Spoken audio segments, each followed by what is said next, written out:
Welcome, Sagittarius, to your in-depth weekly astrology overview and zodiac forecast for week commencing the 30th of March for the ascendant, the sun, or the moon.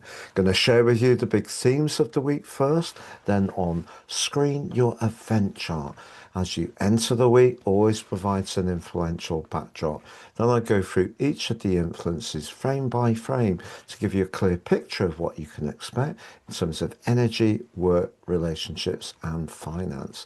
I'm astrologer Patrick Arundel. A very warm welcome. If you've yet to subscribe to the channel, please do so now to help it to continue to thrive. As we come into this new week, Venus, the planet of relating, but also of money, moves into the earthy sign of Taurus, which she rules. What's the implication for you? We also have a full moon this week in the sign of Libra, very much about balance, equilibrium, fairness. But with the cluster of energy in the sign of Aries, really urging you to showcase your individual talent. How will you work with this particular lunation? Now we're going to see as the week goes on, your ruling planet Jupiter is getting tighter in a marvelous link to Mercury. Now Mercury has been quite the aggravant recently in its retrograde. It can come back to us this week in a much more productive way. But by the end of the week, the Sun has moved forwards in your sister fire sign of Aries and is in a right angle with Jupiter, a square. What's that about for you yourself? So on the screen now, Sagittarius, is your event chart. There's that cluster of energy in the sign of Aries, including Saturn, which is going to be there for the next couple of years. So for sure, you have a great chance to work on your talents, but work is the operative word. But look at Pluto in your third house of how you think and articulate your ideas. Pluto very much about deep transformation. So there could be a lot going on there. But look at that link to Saturn. It's very powerful, but also potentially positive if you're prepared to put that effort in, but also be open to something evolving. But the moon at the start of the week is right at the top of your chart on your 10th house curse. So whatever happens this week, the chances are your feelings will be a little bit closer to the surface. And that's not necessarily a bad thing. But Venus moves, as I mentioned, into Taurus later on Monday. When it comes to relationships, the sixth house is about where we do those thoughtful deeds. It could be covering for a colleague who may need to attend something, cover their shift. It can be a thoughtful gesture with a partner, making them a nice drink, doing a domestic chore just off the cuff. But the sixth house can also be about work, but also very mundane locations. So if you do connect with someone at a bus stop, a train station, supermarket queue, the fitness suite over the next 6 weeks, could be because of Venus. But that cluster of energy in the fifth house is very much about you developing your talent.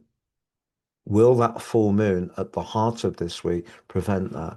Well, I think really what the full moon's about for you personally is managing your time. And we know that Saturn rules time, and it's asking you to really focus on your priorities. So the moon in the sign of Libra is about that balance.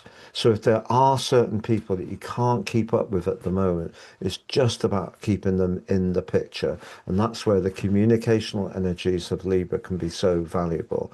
So you can focus on what you need to do, but just let people know. And the people who really get it will understand. But that fourth house energy of where you live, how you live there, particularly if you work from home or you have family responsibilities, has been an area of challenge over the last couple of years, previously because of Saturn, more recently Mercury's retrograde. But at the start of this week, Mercury, still detrimented in Pisces, starts to forge an amazing link with your ruler Jupiter, but also Jupiter's in a conjunction with the path of fortune this week. Don't be surprised if you do hear some good news. It could be linked to business, could be linked to a property matter. As the week goes on, however, Venus, having moved forwards into your sixth house, does come into a square with Pluto. If at work or you're offered a job and someone's very persuasive and really buffing up all the potential attributes of what they're telling you, just try to decipher what their motive may be.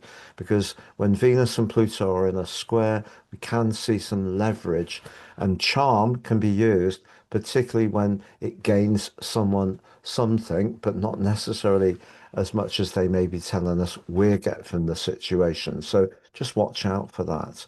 But towards the end of the week, Mars moves forwards and links with Uranus. And if you have been putting off getting to grips with a home change or decluttering, tidying up, moving the furniture around, creating fresh energy, you could get the impulse to do it as the week draws to a close. But also, Jupiter squares off to the Sun. And the Sun squared Jupiter is actually a very optimistic energy, but it can also be one where we perhaps offer to do a little bit more than is good for us. But you could encounter someone towards the end of this week. The eighth house can be about intimacy, the fifth house romance, but also having the courage to step into the unknown a little bit. It can be more speculative. If you are using your resources in a bold way at the end of this week or drawn towards someone you like, particularly with that square between Venus and Pluto, just think carefully about how it may play out in all its different possibilities. I'm going to recap those four areas of work, energy, finance, and relationships. But if you've yet to watch your April deep dive monthly forecast, Sagittarius, that's on the screen. Yet to watch your Saturn 29-year cycle video on the screen. If you'd like to work with me directly, please see my testimonials below. You can also sign up for your free daily horoscope to be fired to your device each morning. Please see the link below to do that. Get that celestial pit stop each morning. And if you'd like to order your personal horoscopes, great value, totally unique to you, and they are 50% off at the moment. Please see below for that too.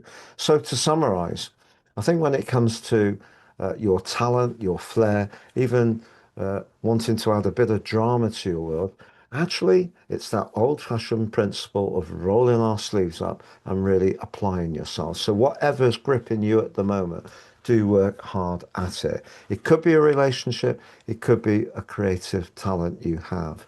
But a home or emotional issue that has felt a bit blocked can start to ease in a very helpful way. But I think the full moon is about managing your energy carefully, and that means managing your time. And when it comes to relationships, I think Venus moving into the sixth house suggests the more we do on the domestic front in a living relationship, the better the vibe is likely to be with a partner. But if you're single, you could meet someone in the most mundane of locations over the next few weeks. But when it comes to your purely professional and work-based situation, I think you need to be doing something that does give you the opportunity to express yourself. It's always important for you because you're a very passionate side, but also you are flowing side. So repetition can be something you find challenging. So if your work is a little dull at the moment, it could see you looking out for new opportunities. Have a great week, Sagittarius. All the best. Thank you for joining me and goodbye.